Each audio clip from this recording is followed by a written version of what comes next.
Hi everyone, welcome to the Land Down Under Hangouts. Tonight we are gathered to discuss the Shadow and Bone Netflix series. I think the book club have previously read the Six of Crows duology, and so we're all very excited when the news of the series came out. So Naomi, do you want to kick us off with your thoughts?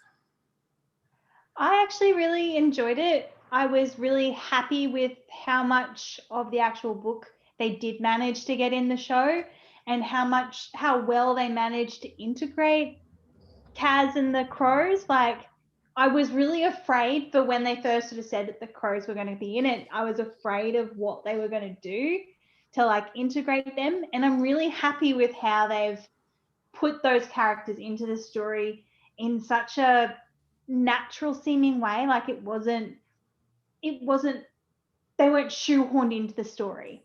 Like, yes, they weren't actually there in the books, but the way that they were there in the show didn't feel like they weren't supposed to be there. It felt like they were characters in that story, even though they weren't technically there in the books.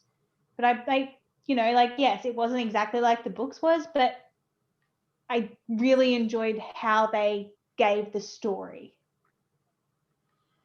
I'm really looking forward to season 2 and how they do the next book. Yeah, for sure. Sarah, did you want to give us your thoughts? Yeah, so I was super interested to hear what Naomi thought because I never read the Grisha trilogy. Yeah. Trilogy, yes. Grisha is a trilogy, and then both the Crow series, like the duology.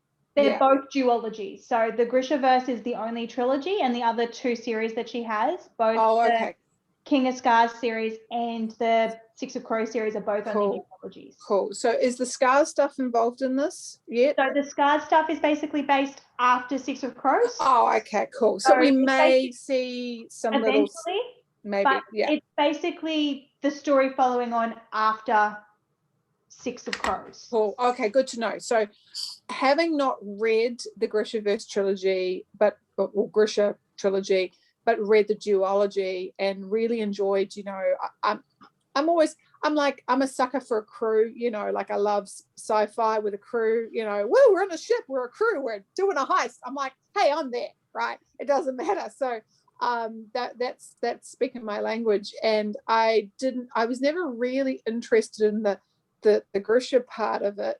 And so I was really interested to see how are they, like you said, Naomi, how are they going to meld these two quite separate series? They refer to one another, but bring them together. And I actually thought they did a beautiful job in a way that television actually needs. Like, you had the series of going, I need to give you parallel threads that sometimes bring things together. Game of Thrones is a classic one. Yes, it's based on exactly that. You have different points of view. And I think that aspect to it it works really well in television, because if you were just with Alina and Mel the whole time or in that world, it might get a bit much, whereas you're moving around, which lets you know the universe. So I really enjoyed that. I liked being in Ketterdam. I liked then experiencing Ravka. And what I really loved, which we know because we've read the Six of Crows duology, was with Nina and I've forgotten his name. Matthias. Oh yes, Please give me more Nina and Matthias. Yeah. Oh yes. That's a flashback in the Six of Crows, and in this it happens in parallel. And I just sat there going, that's effing smart writing. That's effing smart adaption. Four stars. Thinking about it, that's when it would have been happening. Like, that flashback that we got in the duology would have been going on during the actions of the Grishaverse trilogy. Like, yeah, but I love really smart. I love that bringing that in and having these parallel threads, and then that final scene on the dock. And I was like, yes, you're setting up for the next scene, and next series. And then I'm going to be really interested, because I don't know, and Naomi, you can answer this for me, and maybe anyone else who's read this, is this just the first book from the first? This is just the first book. So there's going to be more with Mel and Alina, which is really exciting, and yet we know what's going to. So I'm looking forward to this, because I'm like, there's going to be so much going on. So I'm hooked. I'm up for second season. I really liked it. This was like, yeah, this is great. It's one of those things where you go, how are they going to manage my adaptation of a world that I love? Okay, they did a great job, and I was very pleasantly surprised. Okay, so Kirsten. I agree. I think pleasantly surprised is a good way to put it, because I was a little bit apprehensive too. I was like, oh, it could go either way. I have read the Grishaverse trilogy and the Six of Crows duology. I haven't read the Nikolai ones. King of Stars. I have been meaning to, but I just didn't get around to it. But yeah, I was a bit worried when they said they were going to blend them together. I didn't love the Shadow and Bone trilogy. I found it a little bit YA compared to Six of Crows. At least maybe that was the problem, because I read Six of Crows first, which I know is supposed to be the other way around. But I think when I was reading the Shadow and Bone ones, I was comparing it to Six of Crows. So I was a little bit, I was kind of disappointed when the show was announced that it was going to be called Shadow and Bone, because I was like, can't they just do Six of Crows? But I loved the way that they ended up integrating the Six of Crows characters into it. And like you were saying, Naomi, I love the, oh no, I think it was Sarah, sorry. Nina and Matthias. Yeah. I loved that whole little backstory being put into that part. I thought that was really, really smart too. I really enjoyed that. And I could talk more about which characters I liked the best in when we get into more detail. I think we'll get there. We're going to talk. Yeah, we'll talk about that later. But I'm really excited for the next one, because I know what's coming a little bit with, I mean, they obviously will probably change some stuff, but what's coming with the Six of Crows plot line, I know what's coming. And my favourite character from the Shadow and Bone is coming, I think, in the next one. I think he was in book 2. So Character are you talking about? Nikolai. Yeah, I'm pretty sure he's in book 2. I thought you might be talking about Wyland. No, that's the other one I'm talking. That's the other part I'm looking forward to from Six of Crows side of things. So So much to look forward I can't wait for Wyland. I can't wait for Nikolai, and so I'm like, oh, the next season. I hope that it's going to be good. So, yeah, I enjoyed it. And Matt? I'm going to be the dissenting voice here, I think. Go ahead. So my perspective here is someone who has not read any of the books at all in this. So I have no prior knowledge of this series, the characters, the backstory, anything. So I'm coming into it very fresh. And it was kind of like, not exactly meh for me, but it was like, this is fine. I didn't hate it. I also did not love it. And I don't know how much of that is because I didn't have any of that book experience and bring that into my viewing, being someone just fresh into it or not. I enjoyed the crows a lot more than everything else. That was probably my favourite part. I actually kind of found Alina and Mel both kind of boring. Book 1 is kind of boring. Like, yeah, it is very, because it is her first book in this world, it is very world building and very like bland on character development. I think my favorite book in this trilogy is book 2. So that's why I'm looking forward to the next season the most, because there is a lot more about the characters than just about the world. Yeah. But I really think you would enjoy the Six of Crows duology. Yeah, I was going to say, Matt, knowing you love a heist. I do love a heist, and like that was my favorite part. Yeah. When they're like, we're going to plan this out and scope this thing out, and this is how it's all going to go. And of course, then it doesn't ever go to plan, which is always the best part of a heist. If the next season goes the way that the Six of Crows books do, you're going to like it. You are. I was going to say you will enjoy season 2 if we're following through. Yeah. So I don't know if the Six of Crows storyline would start yet, because it's not really based until after the trilogy is actually all finished, because the way that Nikolai falls into the Six of Crows series, he's actually a couple of years older than he is when he's in the series. We'll see. Yeah, it'll be interesting. It's interesting to see how they sort of integrate it all. They may change some things anyway. So, just quickly, a couple other general thoughts.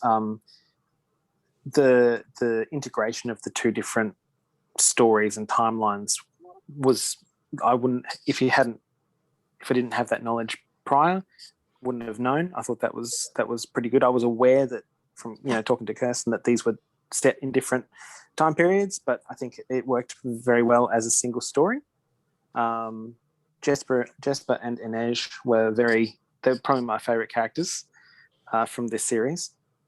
Maybe that'll change with the next series. By the sounds of it, everyone's got some favorites. No. No. You'll always love Inej. She's amazing. Yeah, but great. When I was talking about a character that I loved that was from the Shadow and Bone one. Jesper's from the Six of Crows. I love Jesper. He's my favorite. So it was like I'm happy to have watched it. I will watch the next series as well. And I'd like to think that I'll probably enjoy that more now, having had that experience of going through the first series and getting more familiar with it. But as an introduction to someone who wasn't as familiar with it, I didn't think it was as engrossing and engaging as maybe it could have been for me, but it could just also be my personal take on it as well. But still enjoyed. I was happy to have watched it. He also left the room to make coffee during the bit when Nina had to turn Matthias in to save his life. And I was listening. You were not, because I asked you what happened and you were like, I don't know. Yeah, like, because it was important. You have to pay on screen. attention to this bit. It's important. Elizabeth, I did say it wasn't engrossing me. So, Matt, if you're done, Elizabeth, what were your thoughts? So I really loved it. I enjoyed it immensely. I had at that point I had read the Six of Crows duology with the rest of the book club. I have since read the first two of the Grisha trilogy. I'd hoped to get through the third one before tonight, but things came up. I thought the casting was impeccable. They did a really fantastic job with the casting on that, particularly the Crows, and particularly Kaz, because he is such a linchpin. If you don't nail him, then it doesn't. The rest of it falls apart. So I thought they did a brilliant job with casting Kaz, and I thought that the changes, some of the changes that they made, were really smart. Particularly, I'm thinking particularly of how they approached the general by framing him as General Kerrigan rather than the Darkling, because General Kerrigan makes him more of a person in a way, and then you can see what, like, I think it strengthens Alina's attraction to him rather than like playing up his angle as the Darkling. So yeah, on the whole, just really, really loved it, and I'm looking forward to the second season. I'm especially interested to see how they will adapt the Crows from here, because of the fact they've already taken some elements of their story and told that.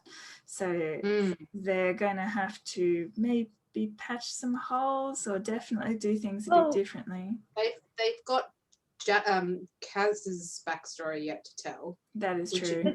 And they did lots of hinting. I was watching it again tonight, and I'm like, there's shitloads of hinting about stuff. I'm like, why he hates Pekka Rollins and all that kind of stuff. So. Yeah, he's supposed to be the guy in charge. Like at the start of Six of Crows, he's not in charge of he's not in charge of them.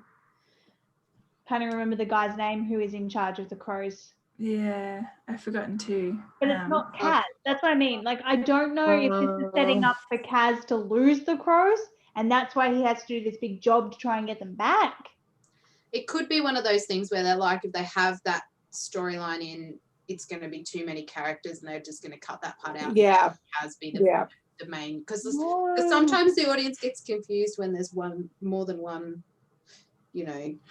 main guy kind of thing. I understand be wrong, but I was also like curious as to how closely they're going to tie the stories together. Like, are they going to allow them now to be separate because we've had that sort of first season as a foundation, that we can now let the two stories diverge and tell them at the same time, or whether there's going to be a bit more overlap. I guess we will find out. Yeah, that's true. As someone who doesn't know too much about the different storylines and how they all tie together, I'm not worried about spoilers, by the way, so that's totally fine. Good to know. Is there anything that happens in one story that directly affects the others, or are they fairly independent? Like, could you work elements from one in without affecting the story of the other, like bring that extra material in and have it embellish rather than conflict kind of thing? The main thing that's going to connect them is the Jurda Parem stuff, right? I'll pretend I know what you're talking about. And the only other thing is that in Six of Crows, they actually talk about Santa Helena being dead, which she obviously is not yet because she's not finished her story. But does that form like an important plot point, though? She, at the end of the trilogy, she kind of like... Which one? Who's this? Helena? Which one? Helena. The sun. Helena? Oh, Elena. I thought you said Helena. And I was like, who's Helena? No, Santa Helena. Because in... Helena. Yeah, yes. I don't know. Matt said he's okay with spoilers. I don't know if everybody else is okay with spoilers for the end of the book series. Yeah. No, I think it's interesting because I think Elizabeth said she hasn't read book 3 yet. I haven't read book 3 yet. No, it's all good. Interesting because they do refer to the saints. Yes, so there's a bit between the conductor and the Nej, and they talk about the saints. So it might be that it will come up in a future seat, like once they play things out. But they talk about like in Six of Crows, they talk about the destruction of the sky of the fold, and that sort of like that's brought up, and then Zoya is in. Yeah, that was the only bit that I think the little details they'll probably change, I reckon. Yeah, because I do remember Zoya, them visiting Zoya, and Zoya being like, I can see you, but this is like, we never had this conversation kind of stuff, like spy styles. But I don't like the rest of the bits. I guess it's around motivation, and I feel like they nailed the motivation of each character. Like, what is each character trying to achieve, and how do they help them tell the story of why that's difficult? The details, like you said, that might still come up. That might still be a Nej's saint because she's not met Elena, right? Yeah. Does she meet her? I can't remember. When she climbs out of the trunk. And they were like, oh, yeah, okay. Jasper in that part was just so hilarious. He's just so smart. I loved that. Okay, I'll take credit for this. Yeah. I love that he was like, you're gonna, and I'm gonna, okay, sure, you get in the trunk and I will take you away. Yeah. Sorry, I was trying to remember because I haven't managed, because I watched this so long ago and I haven't managed to catch up. So I was like, did that happen? Or because I remember them then again, Mal and Alina have going back off on their own way, and Nina on the ship, so I couldn't remember.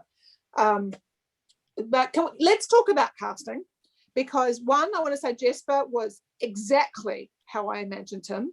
The actor chosen was fantastic. He just nailed the character, just the swagger, the charm. I was rooting for him all the time. I loved him so goddamn much. I think I liked him more in the show than I did in the book, and that's actually saying something. Yeah, well, that's it, because I got really annoyed at him in the books, whereas in the show, so did I. He was more. I forgave and understood. He was charming. Yeah, he was way more charming. Yeah. The other thing is, most importantly, I'd just like to say, Ben Barnes is hot. Yes, co-signed. Yeah, and I'm here for it. That's all. Who's he? Sorry.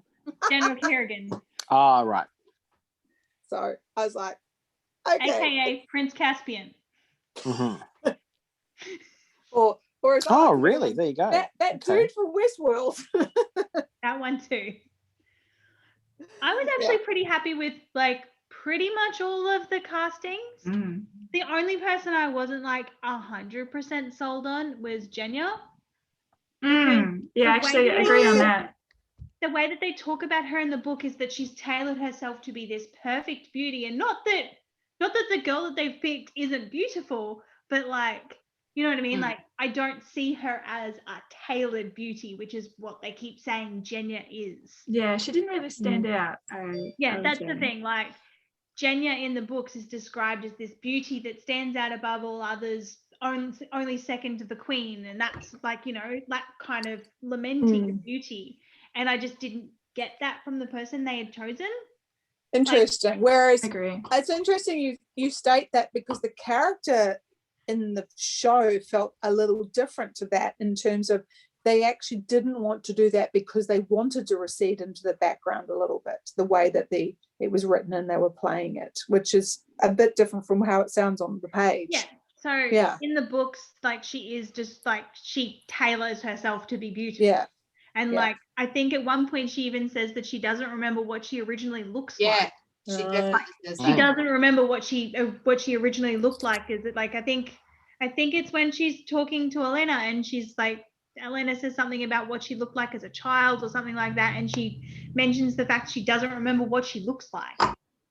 Like, that's how far she's tailored herself, and I just didn't get that from the person they've chosen to play. No. But other than that, like, I loved everyone they had picked. Like, I loved who they picked for Elena. I loved who they picked for Kaz and for Inez and for... Can I just double check something? I wrote this in my notes. Now, in the books, as I understand it, Elena isn't Shu, but in this, which I actually thought was brilliant as far as adaptation. I thought making her Shu was so good in terms of world building, making her an outsider, where she's brought, I just thought it was, I was like, that's good adaptive screenwriting.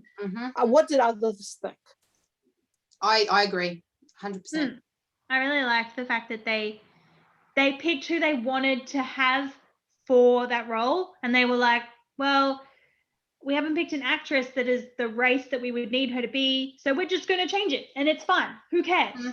Like, I actually think they deliberately, I think it was written Shu from the adaptation, though, because the way it's set up about her being an outsider and why, as a child, every motivation for that character, again, why she didn't want to get tested, everything, it regards to the fact that she experiences racism on a day-to-day level. And I thought that was just, it was there. So absolutely, I think it's great that they also were trying to find ways of showcasing diversity. But I also thought, it doesn't hurt a storyline to give even more motivation and reasoning behind things. So I don't think it was a case of finding someone and saying, oh, we're going to adapt around it. I think they actually deliberately wanted to find someone who was of the, whatever they had determined was of the Shu look, which I from what we've always talked about is of the Southeast Asian or the Asian part of the world, according to the world, because Russia is that whole Ravka area from memory, and then the Driscoll is the Scandi area, and the Wandering Isle is Ireland, and like she's based it on real places. But I thought that was fantastic, and the actress was great. I was like, oh, so much emotion on that face. I was with her. Well, they didn't. I just did a quick, because I couldn't exactly remember how they had described her in the books, and they hadn't actually ever said that she was a specific race. Like, she's only ever described as being skinny, because obviously she was an orphan, she wasn't well fed. Yeah. She had dull brown hair with circles under her eyes, which could be anyone. Like, she's described as being sickly. But I mean, as an orphan, especially in a war-torn country, that's probably not that's not an unusual thing. So, specifically giving her a race is an interesting choice, and I did like it. Like, it did give her more of a Isn't the sickliness because she wasn't using her power? not at the start. Like it was. This is more when they were describing her in the beginning, like in the flashbacks and stuff in the orphanage. It was Yeah, but just didn't that make sense as why she was sickly if she was not using her power and hiding her power? Oh, that's not mentioned as a plot device in the books. In the series. So I would imagine that must be something in the books. I'm sure they mentioned that in Yes. Rose books. yeah. Right. I mean, Regards to a it's character definitely that I can't mention without spoiling stuff. No, indeed. yeah. It's definitely in the books. It's kind of a little bit present in the TV show if you know what you're looking for. Right. But they really underplayed it, especially because like there's a little bit about like Alina's transformation as she's starting to use her powers, and also as Zhenya is working on her to be presented to the king. But they seriously underplayed it. Yes, because Right. they like talk about how they like put like beating her up, and that's like actually making her as a presentable person rather than just like Yeah. sickly And looking. I guess, yeah, and it was always set up so from a viewer point of view, not reading the books, it's presented that the army this part of the army she was in was a second-class army, so they never got the best food. They got the second hand of everything, right? So I always understood that, like, and it's shown with Mel, he gets the medical officers, he doesn't get a Grisha to heal him, right? They get everything second hand, probably including nutrition is what I kind of understood that at, because you're actually reminding me, yeah, like that thing, once she's in the palace, she's gaining weight and she's looking healthy. Oh, you have such a glow. And, and it's like, oh, the food, no, I've never had food like this before. And I was like, okay, orphanage, crappy army, war-torn country. But yeah, maybe that's what you were saying, Elizabeth, that subtle signs of also using your power. Interesting. And yes, you are right, Kirsten. I think it does talk about her becoming more healthy because she's using her powers. Yeah. Yeah, it's also implied that another character is. Yep. But, that's for later. I think the only person who hasn't read the Six of Crows stuff is Matt. I suppose that is true. My bad. But yes. Yeah. What was I going to say? Casting. So Jasper, Inej, Kaz. I really appreciated that the whole series and as well as the casting, because we spoke about this when we read the Six of Crows. It was very indeterminate as of age. Like, you understood all these people were young, but they never tried to make them teenagers, because as you all know, that was a huge bugbear of mine with Six of Crows, was making them teenagers.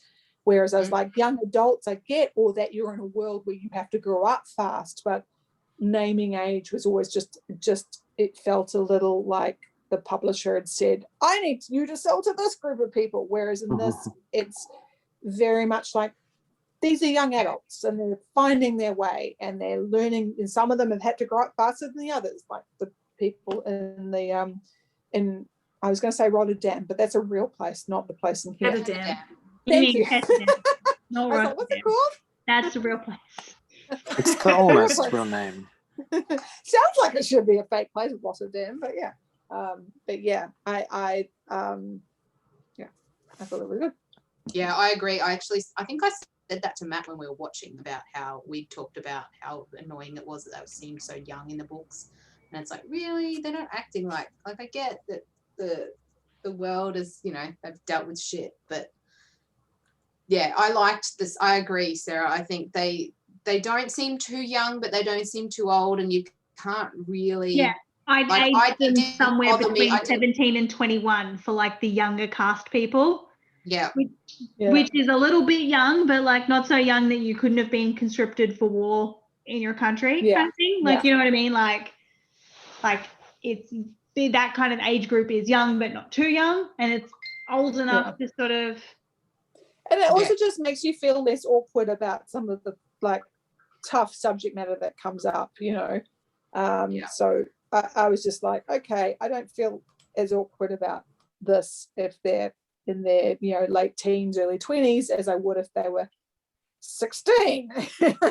I think that's, just feels like, oh, they've been around the block a little bit. And again, people in the army definitely been around the block, and it never felt like Elena and Mel. This, like, it always felt like they had been in the army for a while. I don't know if that's true or not from the books, but it felt like this wasn't their first campaign.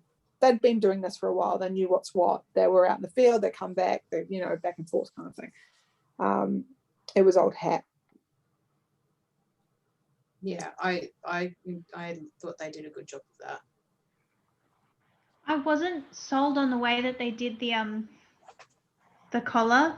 Yeah, that was a bit.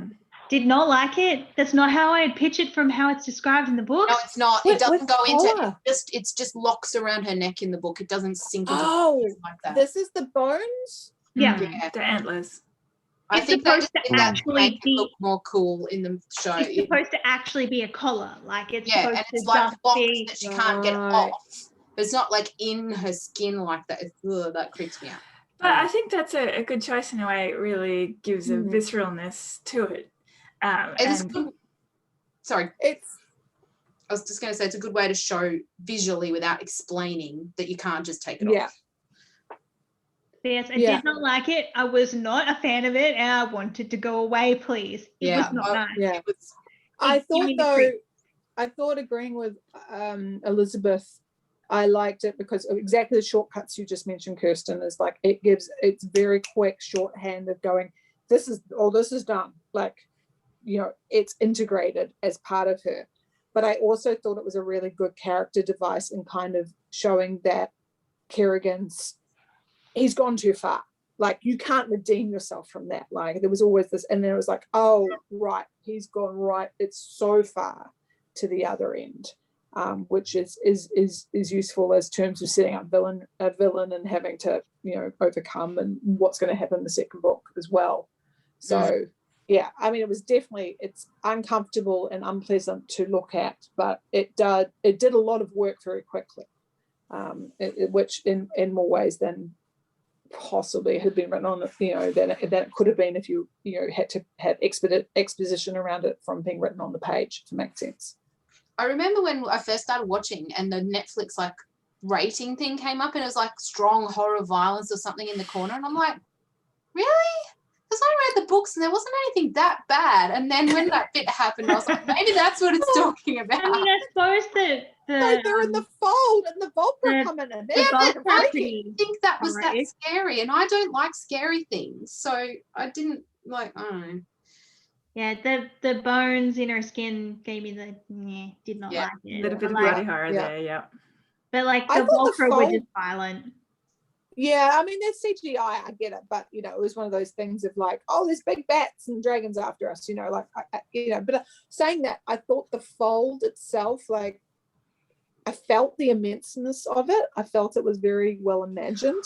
I have a quick question for Naomi, because in the first two books of the Grisha trilogy, it doesn't touch on that whole backstory for Kerrigan. Is that something that that comes out in the third book? Is it something that they've just brought wholesale into the series? No, it's something that comes in the third book. Okay, good to know. I thought it probably was, but I wasn't quite sure.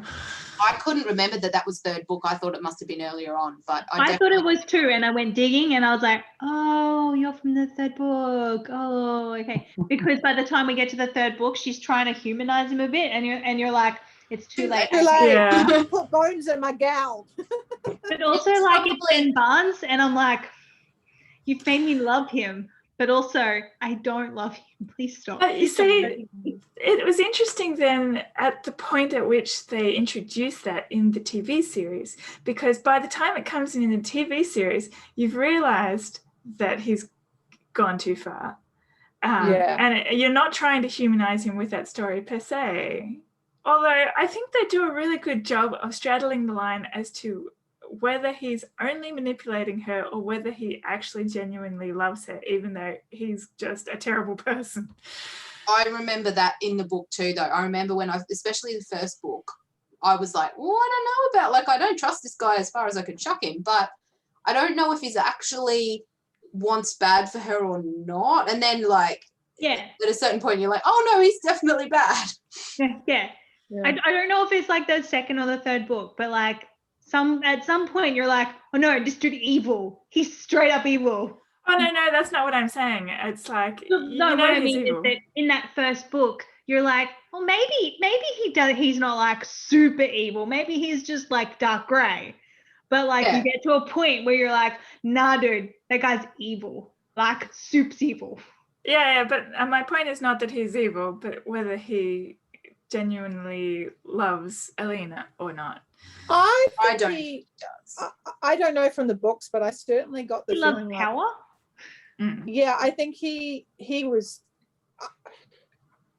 reading what I saw. He wasn't just getting it on with her or making a. I don't think he was falsifying his attraction to her. That's not the feeling I got from it. I certainly think he was attracted to it, but I think it was probably there was a fire that was fueling it of together we can be greater than the sum of our parts. Yeah, Which, he was you know, attracted to the power. He wasn't. He was definitely attracted to her, but that was only fueled by the power, which then fueled the attraction. Like, it became this kind of cycle. If she wasn't And the when sun she summoner, was I like- don't know that he would have had the same feelings for her. Yeah, Like, because he it would never have helped spent the that time she was with her. also very pretty, but it like, you know, it was like, if you weren't the sun summoner, I would not care. Well, and that he would never have spent time with her. Yes. Which is what we saw in the show, is he spent time with her to get in there, and they're getting to know one another, and so they're deepening their relationship to that point. But you're right, like he would never have bothered to do that if he wasn't. There was definitely a manipulation there, but then I think there was also just he was attracted to it, but there was, you know, the flames were him, but the fuel was, like you said, Kirsten, was power. So yeah, it was like. And I think it's telling that once she like decides to leave, he's not actually interested in her anymore, like romantically. He just wants to catch her and control her. So, and when he does catch her and control her, he doesn't try to, like, there's no, I don't think, I think the romance part was all a manipulation from the beginning. Because he doesn't try to woo her again, I don't think. Interestingly, in the book, you only get her perspective. So you're like got her version of I don't know what he's thinking and feeling, and her hoping that he's just, good and want, her attraction to him and all of that.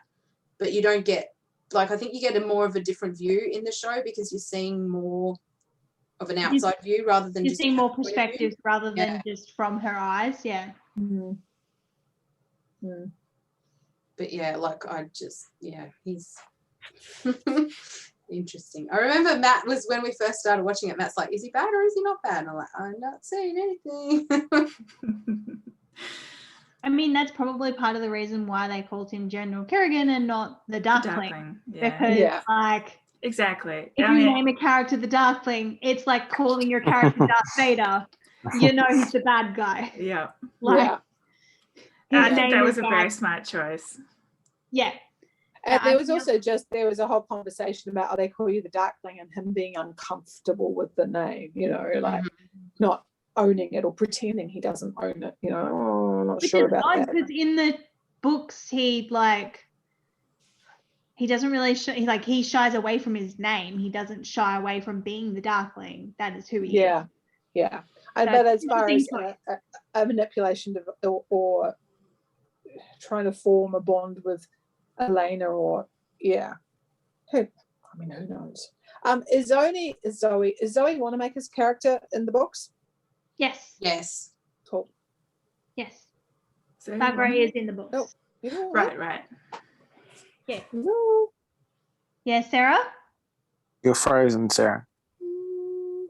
Looks like we might have lost her. I come back. We can hear her, but she can't hear us, and she's not moving. Oh, I'm back. You're back? You're back. I'm back. I heard, the last thing I heard was, I asked if Zoe Wanamaker was in the books, and I got, yes, and he went. Yeah, Bagra is in the books. She is exactly who she is in the story, in the show. Yeah. Cool. You don't find out about all of her backstory so early in the show, in the books, but she is exactly who she is. I'm pretty sure you find that out in book 2. Like book 1. I mean, you don't get her backstory until I mean, you know that she's the Darkling's mother in book 1. Right. But you don't get as much of the backstory as you do in the show until I think mid book 2, maybe book 3. Book It's 3. been a while since I've read them. I'm sorry. No, it's Yeah, definitely book well. 3. Yeah. You have the reveal that she's the Darkling's mother about the same time as in the series. When she runs away. Series. When Alina runs away. Yeah. When she comes to get Alina to make her run away. Then we find out then, so that checks out with the series. But yeah, as Naomi said, you don't get like the whole story until book 3. I think the book did a better job of building up a bit of a relationship between her and Alina, though.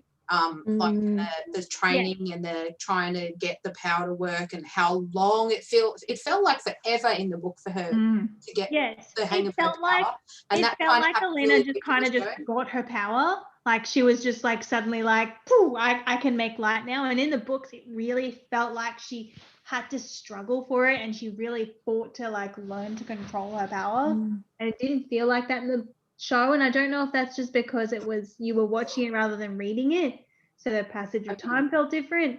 I mean, I suppose if they spend too long on it in the show, it just becomes too boring and too. Yeah, that's true. Yeah, and they didn't feel like it was a montage kind of show, Yeah. Time for a musical number and lots of cutscenes. But it didn't feel like the passage of time of season 1 was the passage of time of book 1. Yeah. Like, it didn't feel like the amount of time it takes to get through book 1 in their world is the amount of time that we had. Like, it probably is, but it didn't feel like that. Like, time seemed to move faster watching the show, and I don't know if that's just because I was watching it rather than reading it. I think they skipped over a lot of the boring bits, because then they skipped to the Six of Crows stuff with the slower parts of the book, because there was a lot of like boarding school story kind of crap going on in the book, where like she's got a different color robe, and which table is she going to sit at, and which the girls that are going to talk to her, and why are they not talking to her, and all. I don't remember it that clearly, but I remember it being a little bit. That's right. Yeah, like a bit of a drama, in the Grisha training place, which I can't remember what it's called. But yeah, it felt like to me, it felt like that took a really long time in the book, but it could have been because I just found that part boring, so it felt long because I was bored. But yeah, the show didn't really do that very much, which is fine. I think they're trying to shortcut some of the training with Bagra. Like, there's a conversation they have at the dinner table where the other two Grisha are telling about what Bagra had done to them in training. And the terrible things, and the terrible thing is that it worked, and that sort of thing. Yeah. So they're trying to, I think, shortcut some of that struggle that Alina had. Another thing that I noticed that wasn't in the books, but I was like, was when the Darkling said to Mal about what's Alina's favourite flower, and then he went and gave it to her. And I was like, oh, you bastard. And that was not in the book, but I was like, oh, that's a good way to show that he's an asshole. I tell you what, there was the moment where General Kerrigan faces Kaz down, and I'm like, oh, you brought them together. I was so excited for that scene. And Kaz was like, I'm gone. Can we talk about there's a feedback loop. Sorry. Train conductor and goats. Is this the train part? The train part was from book 2 of the Six of Crows duology, wasn't it? It's kind of, because I remembered it vaguely, but that it wasn't a train, it was a carriage, right? In the duology. And there was no conductor? I don't There was no conductor. I remember. It's been a really long time. Like, I read the Six of Crows duology first, and then I read the Grisha. So did I. And then I've read King of Scars. So it's been a really freaking long time since I've read Six of Crows. I thought it was like, we're off to the ice palace. Like, okay, this is the bit from the ice palace. But it ended up being quite different. And I because of course they're going through the fold. So I think it borrowed elements of that, but we didn't. Can you guys remind me, did we get any flashback of how uncomfortable Kaz is in a like being his head covered? Not saying that I would be super comfortable with it. I would also freak out, but I just don't think so. No, we No, didn't I have remember that. that scene from the book. They very underplayed his touch phobia. Like there were a few hints to it, but they didn't really show it.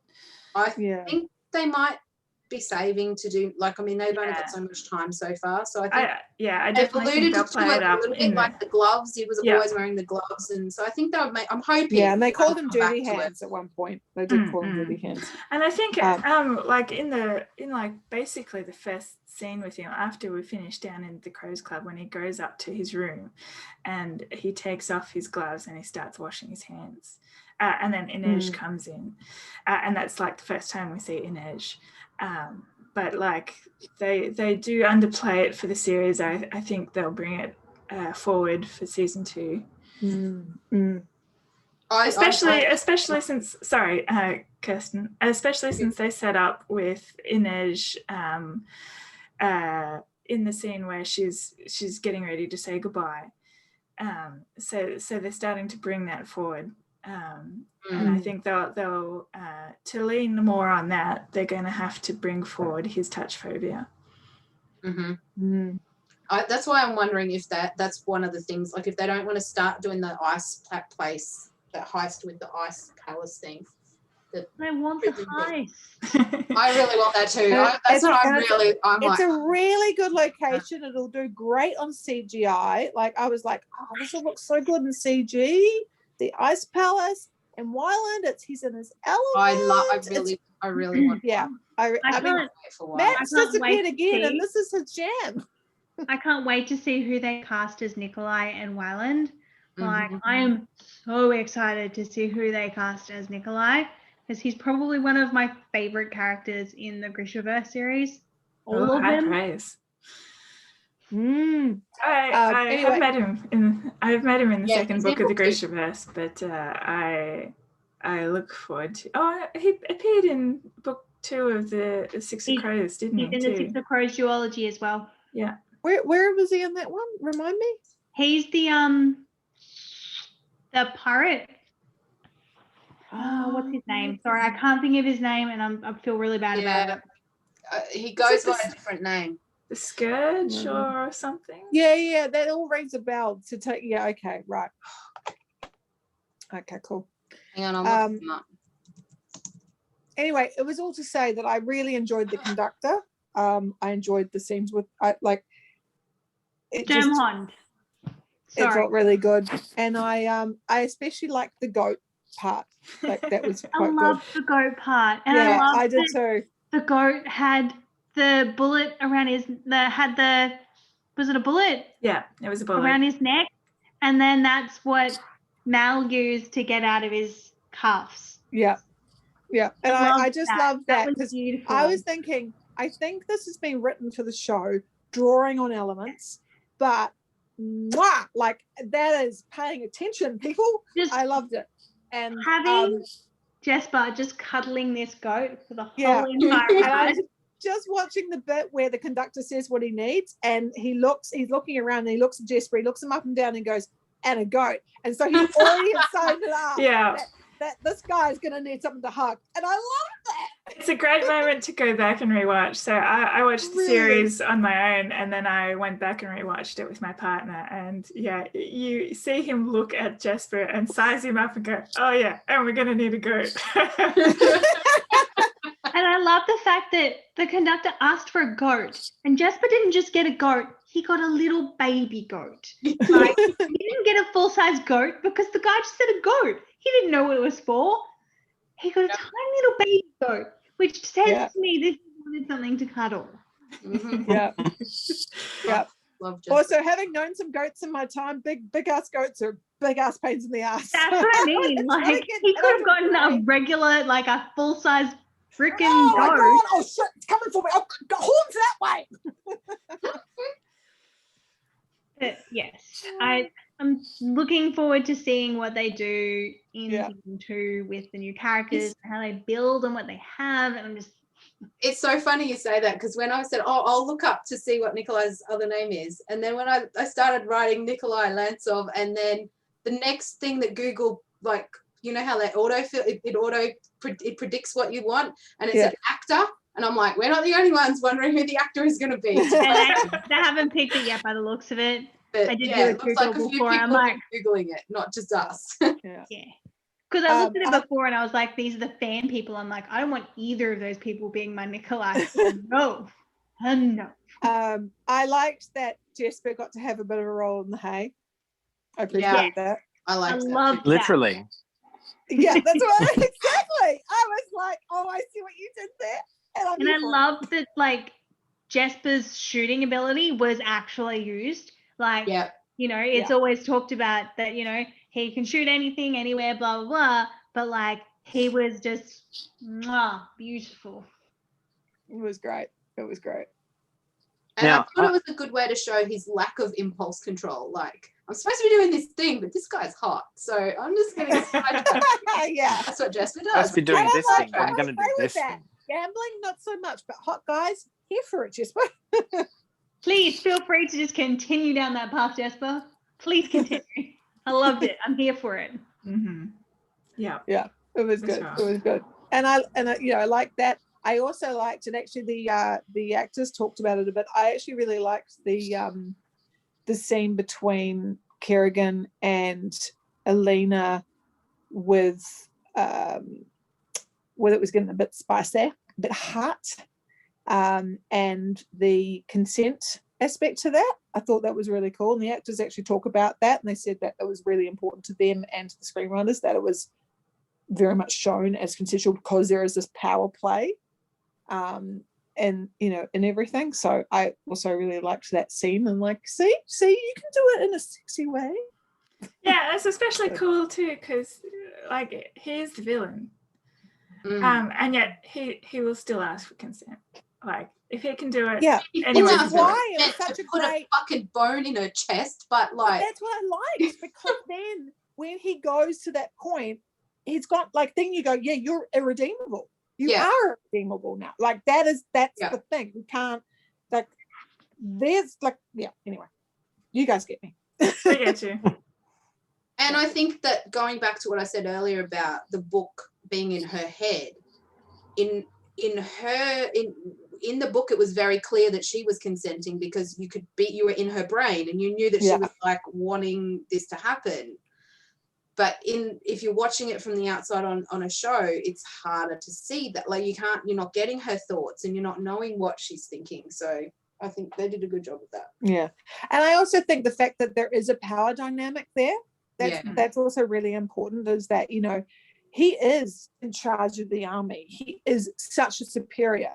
So he's sort of like, he is making sure that she wants to do this. I still don't necessarily think that's the right thing, to be honest. Like I think that you need to, like in any of those kind of things that where there's such a power dynamic, it's actually not a good thing. Well, and I think there's a big age the person you're with is so much more in power than you are. Exactly. Even if there's never ever a question of that person ever saying that no, I consented and I'm happy with it. It's all like there's always just that background noise of, but did you really consent, or do you just think you consented because that's the person, like that person had so much power over you and you admire them so much that you want. But it's also kind of a tale of like, once again, it's a tale of where the person with power took liberties in the long run. Like they basically, like there was that bit, but then they were like, well, I'm just going to do whatever the fuck I want, you know. With, you know, and you know they consented to get it on with me, so they'll consent to all the other stuff that I'm asking, you know, whether it's like, you know, and I'm talking about any time, politicians, you know, oh, you consented, we're having a relationship, I have so much of a power dynamic over you, so you'll understand where I'm asking you to shred these documents or put something under the table, you know what I mean? Like that's the kind of thing where it's like, oh, okay, there's the power dynamic. It's one thing to be consensual there, but there's still the power dynamic with everything else. When you like, they're colleagues, these people, right? At the end of the day. So I think it's also kind of it's a nice mirror on also how these kind of things, they're bad news. Yeah. Elizabeth's disappeared. She's obviously Yes. up to something else. I realise I've only got 9% of my battery left. Okay. You can always come So- and sit next to me. Like, Yeah. I could, She but doesn't I smell. won't. She smells nice. I wanted to talk. I can, but I don't want to. Yes. Okay.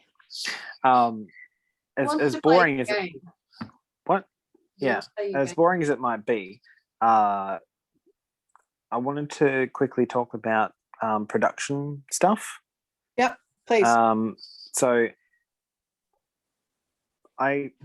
particularly costumes, but generally, I noticed here and there some obvious Netflix budget limitations in terms of particularly sets and locations. Mhm. They had to do quite a lot of like closer shots to avoid Yep. having to.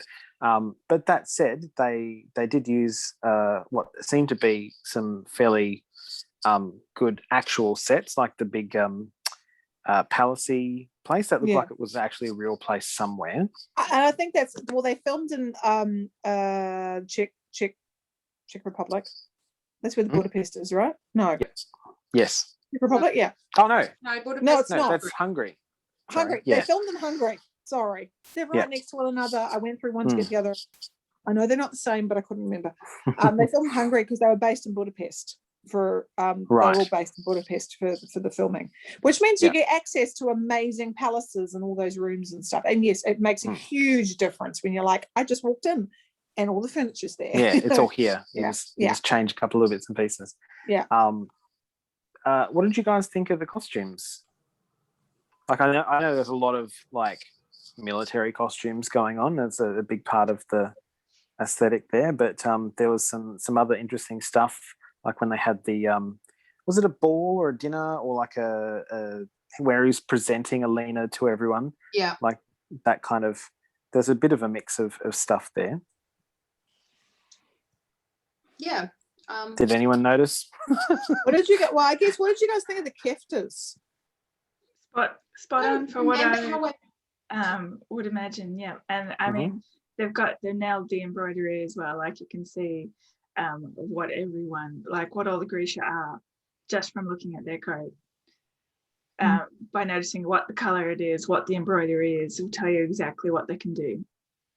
I don't think that was well explained in the show, because I remember explaining to Matt, like, different Grisha can do different things, like, and there's like kind of categories, like there's, you know, you're a heart render, or you're a tailor, or you're a, I forget what they all are, but you know, Waller or I don't think the show was very clear on that only certain people could do certain things, because I remember that's part of the like boarding school drama crap, is where you get that description of who does what and what the colours mean. Clicky.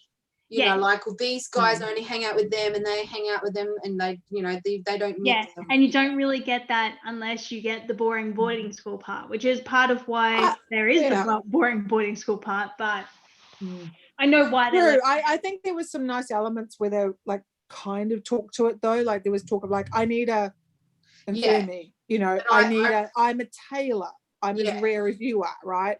So there were moments of it, but I agree, because I actually understood some of it from the duology because of Nina.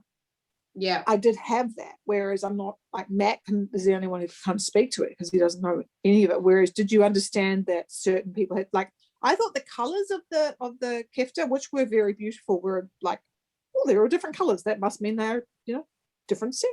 Yeah, I picked up on that, but I don't know whether Matt would have without. I got the idea that they were different groups somehow, but like not knowing that that was based on their like powers, basically. Right. Unfortunately too, it's sort of that vagueness about their keftas also undermines Zhenya's story a bit, because you don't understand the significance that she is in white. she's in white with white embroidery. You don't get that she's not, like, she hasn't been accepted into one of the schools. Right. Right. Is that a She's the tailor. right? And Yeah. why is that? Why has she not been accepted? Like, Because did I miss something? Because she was given to the Queen in service, so she's not like actually part of the war. the Grisha You didn't army. go through the whole. Yeah, she's not part of the Grisha army. Yeah. She's a servant to the Queen. So her Gotcha. job is basically like magical plastic surgeon to the Queen. That part I got. Yeah, I got and that. also the king likes It's more that kind of take that's liberties another as well. that's another thing That's to right. put you on the outside. And that of was everything. very moving, by the way. I thought that where she talked about the king was really like talking about power plays, like, and I think that, like, I can't remember, but I think that kind of fed into like a lot of Elena's vibes about Kerrigan, like what she's starting to feel in that power play, because what's her name? Nozoya. Genya talked about like the fact she's like, I can't say anything. I have to, basically, I have to, be unconsensually raped essentially by the king. That's what it is. Yeah. He doesn't want it. Yeah. And it's just, yeah. And I was really like, that scene was really heartbreaking, and like in the way it should be. I was really moved. I thought it was very good acting in that moment. Saying that, I thought her kefta was actually really beautiful. I was like, oh, I like your one. I like that. The Snow White, it looks so good in the winter on the Kremlin. So we've wandered off a little bit from Matt's original. Well, no, we were talking costumes. About we were the talking costumes. Yeah. What did you guys think of the crows then? I mean, we got the cane, and we had. I thought Jesper's look was mwah. Inej, that was exactly how I pictured Inej. Like that's exactly what I pictured her wearing, and how I pictured her like moving. Just the way she moves, she moves the way I imagined her. Yeah. Mm. And just how she like uses her weapons. I was just like, you have just, I don't know if the actress like really read the duology to get a really good feel for Inej, but like she really got the like feel of her, not just like through personality, but like the way that I would have expected Inej to move. I think at one point Matt was like, how many knives does this girl have? And I'm like, I'm like, all of them. All of the knives. Yeah. If there is a costume to hide a knife, she will have a knife there. Yeah. The only costume I really didn't like was Nina's. This it tartan. seems very bar wench. Yeah, I mean, I don't know, because I think it was kind of about wanting to blend in, but it was just kind of. Yeah, I didn't know, like, everyone else we kind of saw was in some sort of uniform or like fancy dress. She was the only one that we sort of saw as our main character that was kind of in regular wear, clothes, like street clothes.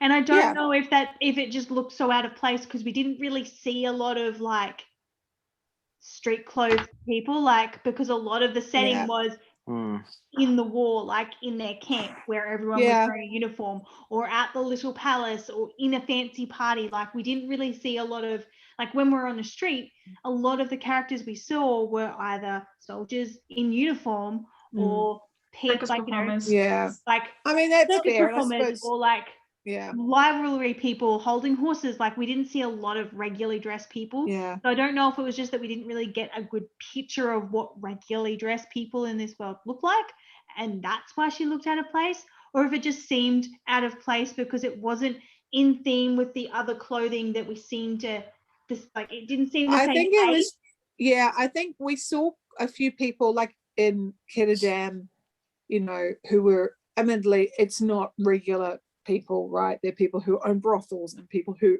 own other people, and in their street clothes. But I suppose my big thing was I just didn't do anything for her.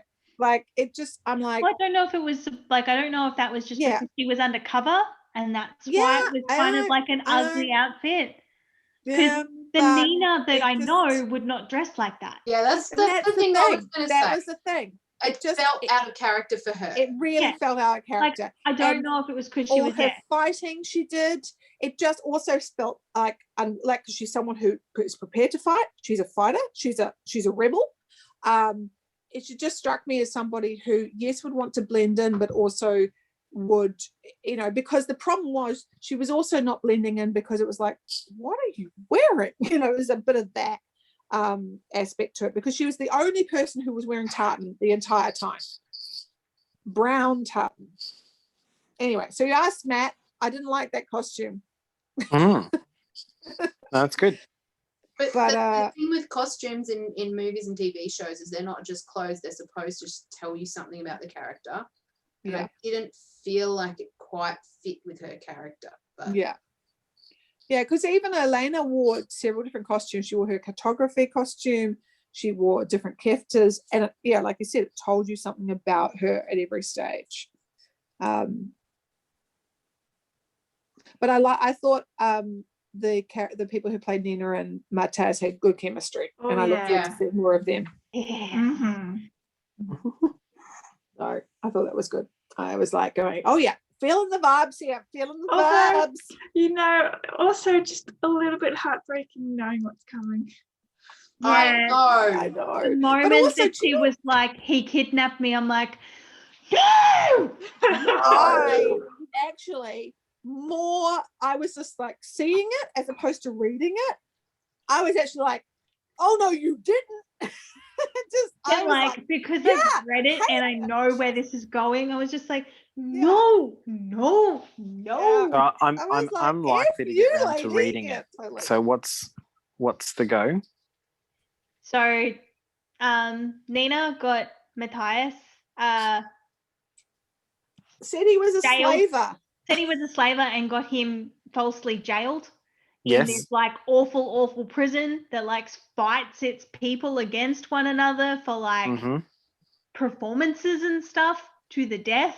So the only way that you survive your jail sentence is by being a better fighter and killing lots of people. Okay. Did it because she knew that it was basically either that or he would get killed. Yeah. Yeah, but what and she he said, doesn't know that. He just thinks because he's been so that his people are basically like they treat the Grisha like kind of witches, like they're I mean, this is all in the show. Yeah, that's fine. Yeah. So he's so bigoted towards them, and then she finally he was sort of warming towards her, and then when she does that, he's like back to hating her. Yeah, I saw all that part. What's the bit that's coming that makes it sad? well, You can tell me because I'm not going to read it. Oh, you should read it. But basically, so this is the first bit of the Six of Crows, is that she gets the crows to go in and rescue him. Yeah, that's not. And then, cool. I was talking about the end of the second. Yeah, that's what I was talking about. But anyway, which will probably still come up in the show. Yeah, so it'll I be don't in know the if you show, care about. Okay. I'll assume it's coming. It'll be a also ways look down the forward road. to him being like, I hate you, I hate you, I hate you. But I did have that thing in the moment of going, wow, you just went to the worst extreme ever. Could you not have found a halfway point? Like, it was just like, oh, I will say this. Like, True, but it is the story about those characters. And he's so highly strung and like, oh, I can't be attracted to you. And she's like, I'm going to make you attracted to me. Challenge accepted, says Nina. Yes. Oh, funny. Yeah. I was just watching trying to catch or refresh my memory, and you asked about sort of the production. We talked about costumes. I really, even though yes, it's all very close sets, I actually liked the atmosphere they built in Ketterdam, where it was raining all the time. We always saw it in darkness, so that you get the feel, oh, it's always gloomy, it's always, shadow and LED lights, and it felt very steampunky London. Yes, very much so. So I was like, I like this is hey, Disney, Loki, this is how you do small sets. Like, this is how you do atmosphere and you build a world. So I was Somehow I don't really, think they're listening to us, Sarah. Maybe they should. Hey, maybe they're like the CIA. They have like robots that like listen to name Disney. You know what? just that would it's not just the last surprise me. episode on this planet that was just like, you had so much potential. Anyway, Different chat. We need to have a different chat about Loki. we do need to have a chat about Loki, but I feel like after the season, because we did the WandaVision after the season, and so we can finish it after that. So yeah, but yes, I liked the you know, like, yes, they're all small rooms, they're all small sets, but it's Ketterdam based on Amsterdam. That's what it is like. It's all small rooms and small houses and small streets and small canals. So I thought it was really good world building. I really enjoyed that, and actually that big where that she does the heist to get to get the stuff. Oh, I enjoyed that heist, by the way. The small heist The to map. get the documents. Yeah, that was good. Felt very much like something I can't remember which bit it was, but from the book we did something very similar from memory. Yeah, Yeah, that's what I thought. I was thinking the same thing. Was it the bit with when the floor fell out? Am I thinking of the right thing? I don't know, but it was like a library, and Nej came in through the roof, and I can't remember I everything. don't remember it that clearly, so I'm like, I remember. Yeah, but I do think but again, I think, Matt, it was a combination of a real place with probably some green screens to give it some height and stuff, and so that felt pretty good. Like, this is obviously some real archive somewhere in Budapest. Let's film here. So It's the best way to go. Yeah, it does make a big difference. I think you also get actors there reacting to real places, and 100%. The cameras can pull off shots that you can't necessarily do otherwise. And I actually felt that very much with even the barracks scenes. Like, those are real barracks. Those are all real tents set up on some big field somewhere, right? And there's real mud and puddles that there's, like, you going, okay, yeah, I get a sense there is nothing but, tanks and trucks coming through here, and they've been here for a while. It really, and yes, they moved to a set for some of the interior stuff, but that's the thing. I think that's another perfect example of what would be a smaller practical set, which is then digitally extended, but it's not from scratch. It's you based it on the actual stuff that you've got there, and that, like you said, gives the actors something to work with that's real and visceral, and they helps with the immersion, and then I also really love the technology that they have. Like, I liked how they sort of brought in the guns and the trains, and like it wasn't exactly like trains we have here or like cars that we have. Like, nothing was what we have on this world, but it was kind of close enough, but not quite like steampunk themed. Yeah, like it was a really good, like, interesting version of technology. And it's nice to have a fantasy world that's not medieval, that has that bit. Like, if I had to base it in a time frame, I would have said late 1800s, early 1900s. Look, steampunk is not an icon. Early 20th century. No, I haven't said earlier. I'd said it's well, it depends on when you think that cusp of the Industrial Revolution kind of time. But yeah, I think she's basing around 1870s. Yeah, I think that's where I was thinking, is like the 1870s. But you're right, because of the war, she's looking at Kremlin wars and stuff. Yeah, you can feel those vibes coming through. Yeah. That turn of the century type The stuff. turn of the century feel is what I mean. Yeah. Yeah. It was I just felt it was a lot of some really smart moves going somewhere like Hungary and saying they have lots of really good places to do stuff, like actual forests. Let's go and film it in a forest with a vista. Awesome. We'll digitally edit out the freaking like power lines, but other than that, we're there. And again, it gives this weight and gravitas that you think, wow, Ravka's big. It's big, and they're walking, and and then when you're on obviously the soundstage, snow type stuff, and you're on a soundstage, you kind of forgive it a little bit because you haven't been on the soundstage the entire time. So you can kind of, you know, and I have no doubt that trying to film snowy scenes in the dark for real is not a great idea, right? Yeah. Just sounds like a silly The thing lawyers to are do. all going, oh god. No. So how are you going to stop hypothermia? So so I thought that sort of, and it's going to be really interesting moving forward, like that, with all the things being filmed in 2021, you know, and how they're managing that. And I know there's a lot more employment of CG, how that brings things down or not. I've been really interested to see, for instance, and I know I'm going off topic, Elizabeth, but bear with me. I'm interested to see how Bridgerton's second season goes, because they filmed a lot all over the UK, right? In real locations where they then put up the green screens to make things look bigger or extended, or like, we're at this street, it's a real street, it's in Bath, but obviously there's cars and the road's wrong and there's power lines, and what we'll do is we'll, you know, green screen the end of this out and make it look, you know, like we'll digitally put the street to make it look the time period. And I'm wondering if that's still going to happen this year as they're filming, or if it's going to become even more like less of a location, like we're in this one place and it's going to be like this, and then the rest of it CG, which is not going to give it the gravitas that I think these things need. So it'll be interesting. Yeah. Is that all we've got for Shadow and Bone? I think so. Till next season. Yeah. Which we are all looking forward to, hopefully Matt as well. I will still watch it for sure. I'll make him watch it.